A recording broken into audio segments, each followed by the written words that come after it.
Bonsoir, quelques commentaires pour accompagner la restitution de vos copies du DS1 que vous trouverez sur cahier de prépa. Vous trouverez aussi sur cahier de prépa l'ensemble des notes données que les élèves ont reçues de l'MPSIA à ce devoir, donc les notes qui s'échelonnent sur 20 entre 21 et 4,7 pour une moyenne qui est à 10. Donc le barème était sur 78, vous verrez un peu comment il est détaillé par la suite. Ramené sur 60, donc pour avoir votre note sur 20, vous divisez votre note sur 60, sur 78 par 3.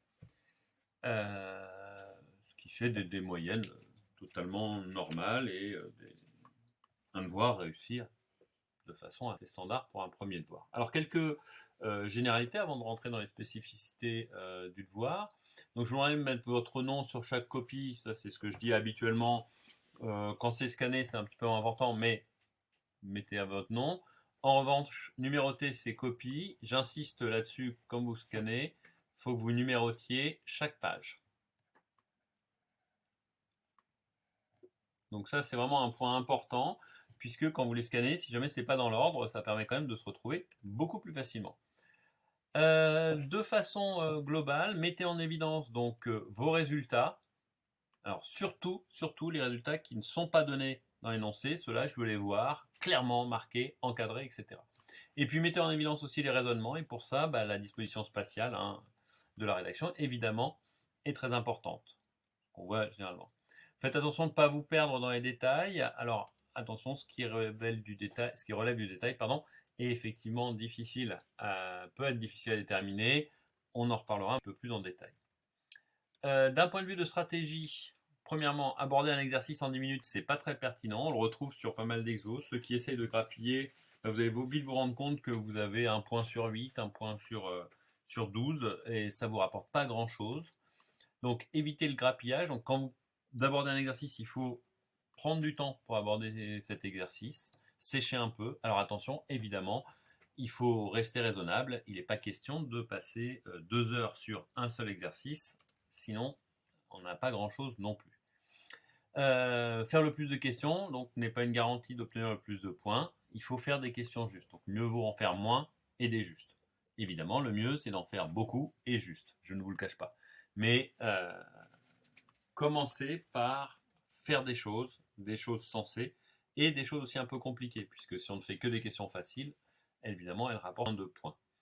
Alors, ici, j'ai dit une bêtise en réécrivant ça, c'est pas 5 mais 6 exercices dans le devoir qui nous intéresse, donc j'ai repris l'an dernier. Donc en stratégie, moi je pense que vous devez survoler les 6 pour voir ce qui vous convient mieux. Vous regardez les exercices qui vous inspirent le plus.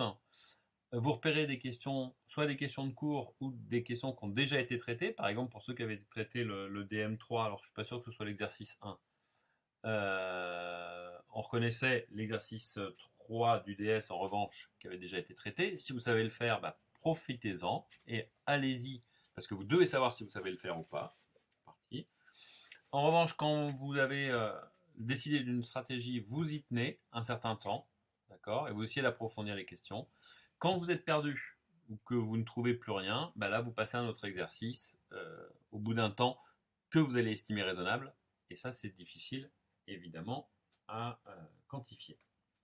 Alors, rentrons un petit peu plus précis. Alors, l'exercice 1, qui était donc barème sur 8, je vous ai détaillé sur chaque page, là, comme ça, grossièrement, le barème, et je vous explique un petit peu d'où ça vient. Alors, là, il y avait d'abord un calcul, donc il fallait trouver alpha égale 4. Donc, évidemment, si vous n'aviez pas ce alpha égale 4, une grande partie de la suite s'avérait plus difficile. Vous aviez 3 points pour le calcul de alpha égale 4, c'est un simple produit, etc. Il y a plusieurs manières de s'en sortir. La plus simple, à mon avis, c'est quand même de remarquer qu'à un moment, quand on va avoir des doubles produits, ce racine cubique de racine de 5 plus 2 fois racine cubique de racine de 5 moins 2, on fait apparaître un racine cubique de racine de 5 plus 2 facteur de racine de 5 moins 2, ce qui nous fait apparaître une identité remarquable, donc 1 racine cubique de 5 moins 4, racine cubique de 1 qui vaut 1. Et une fois qu'on a ce 1, il apparaît de part et d'autre et les calculs se simplifient grandement. Une fois qu'on a ce alpha égale 4, donc ça vous rapportait 3 points sur 78, bien sûr, si vous faisiez ça. Vous faites l'étude de cette fonction, d'accord? Donc, étude de la fonction, vous me faites un tableau des variations. Je vous l'ai déjà dit, mais c'est de loin le plus clair. Tableau des variations qui ne posait aucun problème à faire. Si vous le faisiez proprement, vous aviez 2 points. D'accord? Et j'attendais ici un point supplémentaire pour le fait que votre tableau des variations, donc qui vous donne une variation comme ceci, de moins l'infini à plus l'infini, que vous justifiez proprement, un petit coup de théorème de la bijection, théorème de l'ordre intermédiaire, etc., et fonction strictement croissante, vous pouviez remonter en une solution petit a. D'accord? Classique. Vous aviez un point de plus, vous me notez que ce petit a pouvait être grand A, ou alors égal à 1, suivant que vous ayez le calcul de alpha égale 4. D'accord? Et puis, le dernier point, c'était pour déduire la valeur de A, remarquez que A était bien la seule valeur d'annulation, et que cette valeur d'annulation, remarquable, puisqu'il n'y en a qu'une, c'était 1. Bien. Donc voilà pour le premier exercice. Le deuxième exercice, qui lui aussi était sur 8, donc le plus simple, à mon avis, le plus raisonnable pour le démontrer, c'est une récurrence. Vous aviez 2 points pour le fait d'avoir fait une récurrence, de l'avoir écrit proprement et d'avoir réussi cette récurrence. 2 points pour l'utilisation de la formule dont je vais vous parler juste après. 2 points pour l'utilisation des inégalités triangulaires. Et 2 points pour le résultat final. C'est-à-dire la façon dont la chose a été abordée. Évidemment, si quelqu'un fait une méthode radicalement différente, mais que cette méthode a du sens, on va répartir les 8 points différemment. D'accord? Il n'y a pas unicité de la façon de procéder. Alors ici, dans l'hérédité, le point le plus important, c'était pour se ramener de ce sinus n plus 1 à sinus nx, on va séparer n plus 1 en nx plus x, ce qui nous donne, avec les formules de Trigo, sinus nx cosinus x plus sinus x cosinus nx. Bien, donc vous avez les 2 points, déjà vous avez remarqué ça. Ensuite, quand on va prendre la valeur absolue, là où ça va jouer, c'est que la valeur absolue de tout ceci, un coup d'inégalité triangulaire, c'est plus petit que la somme des valeurs absolues. Et là, il y avait, c'est ça pour le résultat, je remets des valeurs absolues, à nouveau, et je note que cosinus c'est plus petit que 1, cosinus nx est aussi plus petit que 1. Et donc on obtient du plus petit que sinus nx plus valeur absolue de sinus x. Donc là, on peut appliquer l'hérédité. D'accord? Donc l'hypothèse de récurrence. Donc réellement, c'était ces 2 points-là qu'il fallait avoir vus, mais si vous réfléchissez, ça fait partie de la trousse à outils qu'on a à notre disposition. Les formules trigonométriques, l'inégalité triangulaire. L'exercice 3, donc, qui était sur 12 points, exercice dont vous avez le corrigé puisqu'il a été déjà traité en DM. Donc vous aviez 3 points si vous l'aviez correctement exprimé, cosinus x moins cosinus 5x en fonction d'un produit.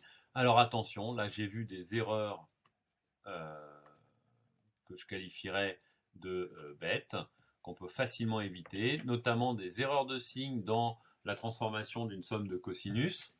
D'accord? Tout le reste, tout ce qui en découle derrière est faux. Faites attention à ça, ça coûte cher pour pas grand-chose. Derrière, quand on va faire l'étude du signe, donc vous avez 3 points pour la formule. Pour ceux qui sont partis après dans des puissances, des puissances, on vous dit bien un produit. Donc si vous mettez des sommes avec des sinus puissance kx, c'est pas une très bonne idée, a priori.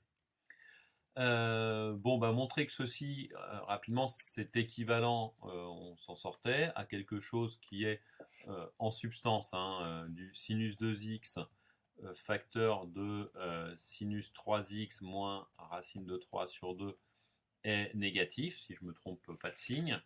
Donc, derrière, on va faire un tableau de signes. Le plus simple pour manipuler ceci, c'est de se dire que x varie entre 0 et 2π. Vous faites un cercle trigonométrique et vous regardez comment varie 3x. Alors, vous repérez évidemment les valeurs. Racine de 3 sur 2, c'est du sinus pi sur 3. Et c'est donc aussi sinus de 2π sur 3. Ce qui vous donne les valeurs qui vont être atteintes, donc pi sur 3 et 2π sur 3.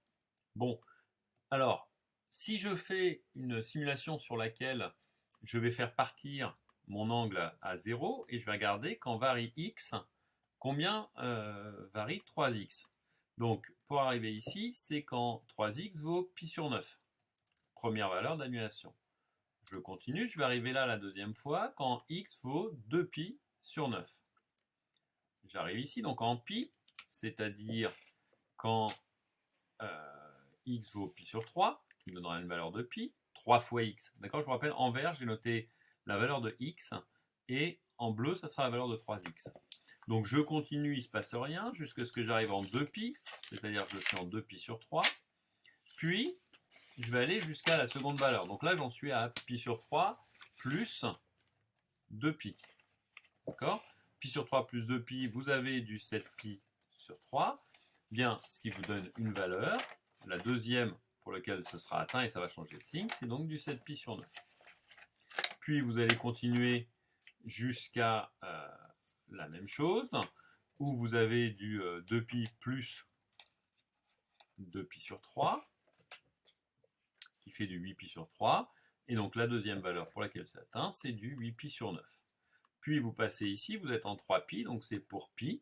Donc vous avez fait en fait un demi-tour pour votre x. Donc il vous reste encore un demi-tour à faire, vous continuez. Ici, vous arrivez à 4pi, donc vous êtes sur 4pi sur 3. Puis un nouveau passage, où cette fois, vous allez rajouter encore 2pi. Donc là, vous êtes sur du 13pi sur 6, cette fois. Sur 9, pardon. Puis le 13pi sur 9, jusqu'au 14pi sur 9, qui correspond ici, avec le passage du 3,5 là. Puis, passage où vous êtes en 5pi, donc qui correspond à 5 sur 3. Et enfin, vous bouclez avec un dernier 2pi. D'accord ? Donc, vous regardez le nombre de fois, en fait, vous êtes enroulé 3 fois autour, et puis vous allez avoir un signe qui est négatif, puis positif, puis négatif, puis repositif, etc.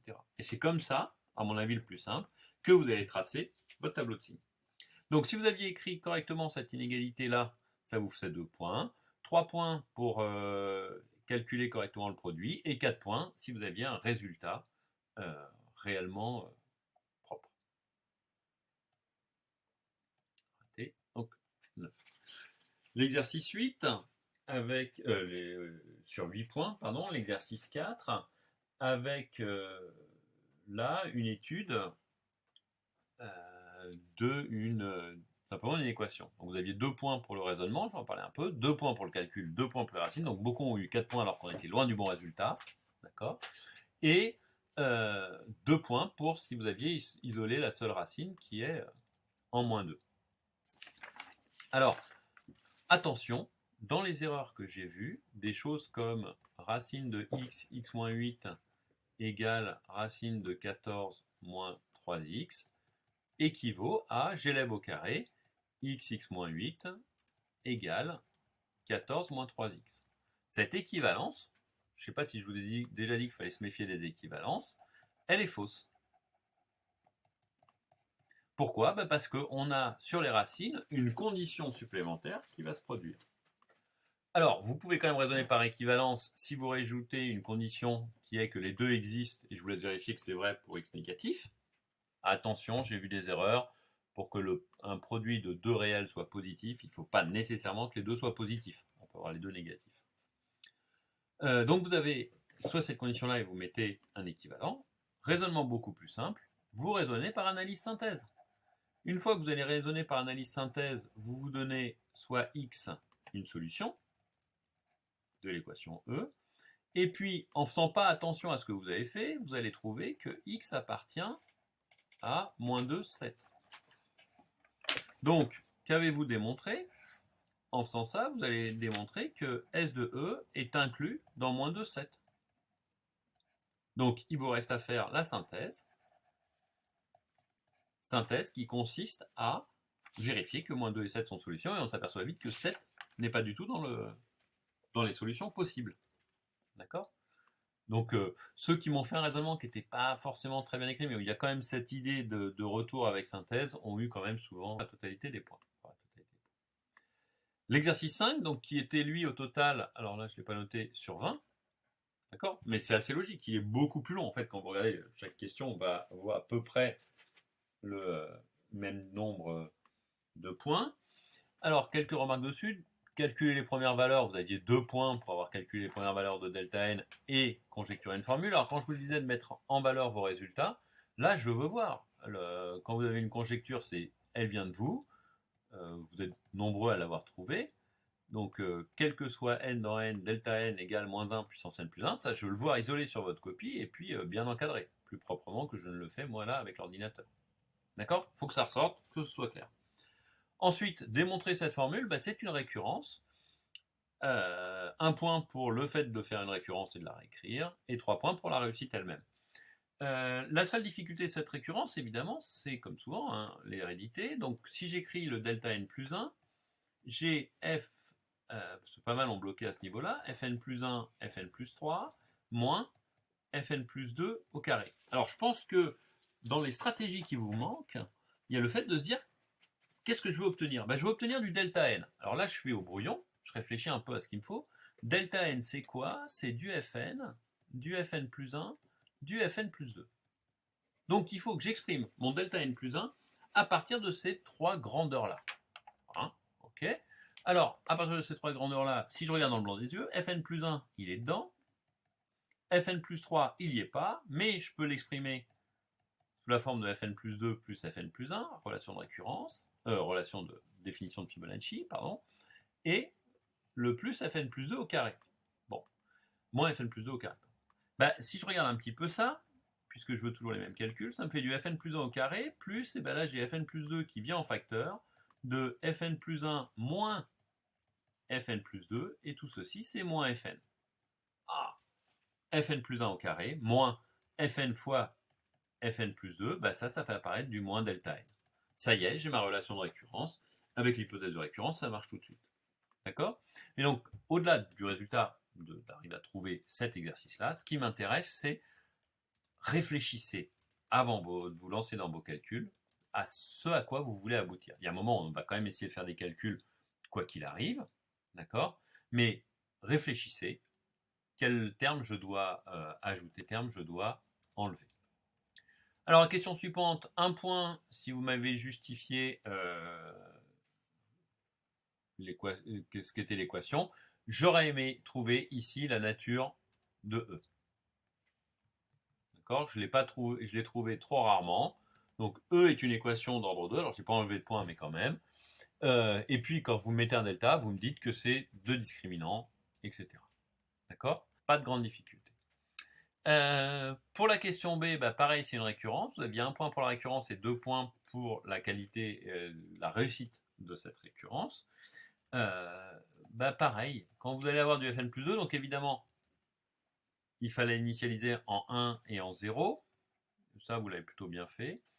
Donc fn plus 2, fn plus 1 plus fn égale, donc on a du alpha n plus alpha n plus 1 sur racine de 5. Je sépare les termes en alpha et bêta.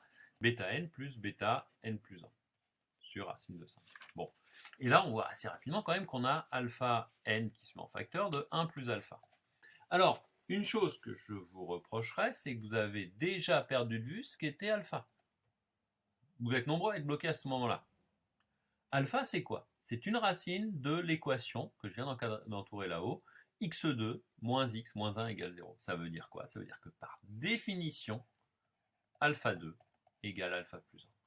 Mais ça, vous devez le mettre en gros sur votre brouillon quelque part. On vient de vous faire définir alpha et bêta. Qu'est-ce que sont alpha et bêta? On écrit ça. Et j'ajouterai même, vous devez ajouter ce que vaut alpha plus bêta, qui vaut 1, ce que vaut alpha fois bêta, qui vaut moins 1. Ça, ce sont les relations coefficients racines dans un polynôme de degré 2. D'accord? Vous devez tout de suite les écrire. Mais le alpha 2 égale alpha plus 1, c'est simplement la définition d'alpha, finalement. D'accord? Bien. La question de la limite, où là, j'ai vu ce que pour beaucoup, c'est qualifié de abus de limite.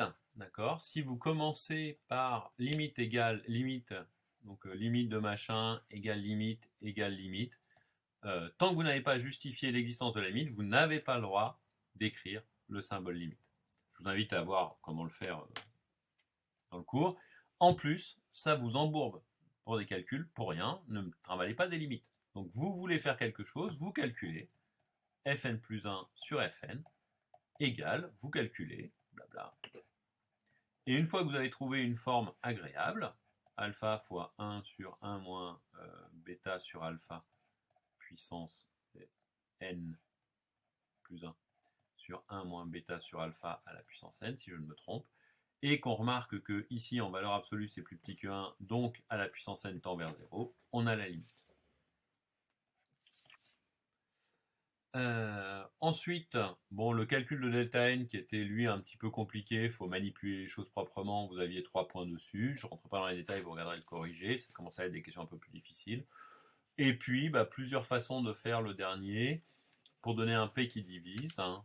Le mieux c'est de prendre, en fait, si vous êtes un petit peu plus savant, vous avez remarqué que on a le PGCD qui se maintient, et donc qui est aussi égal au PGCD de F0 et de F1.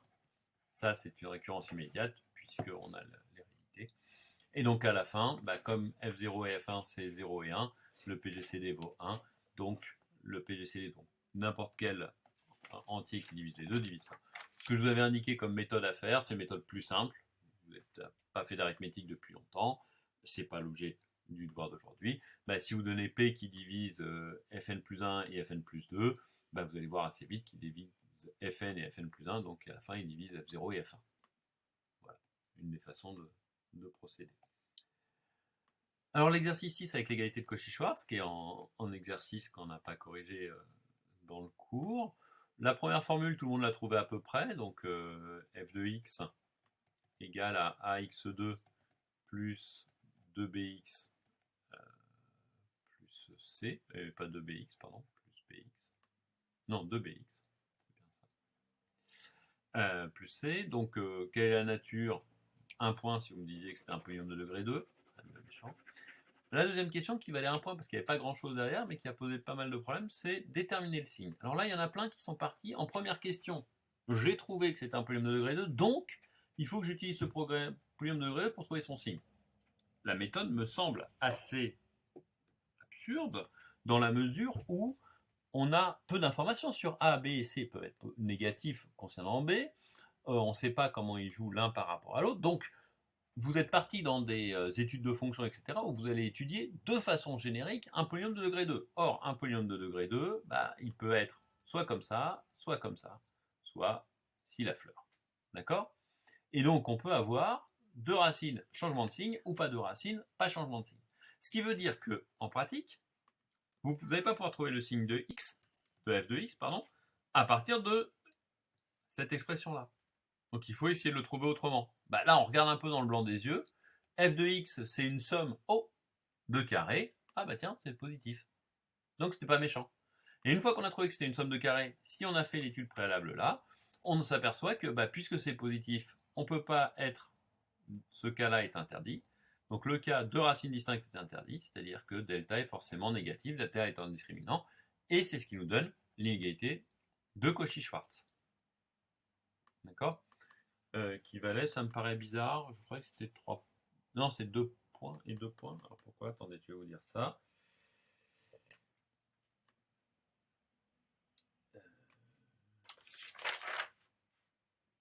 J'ai un doute tout d'un coup.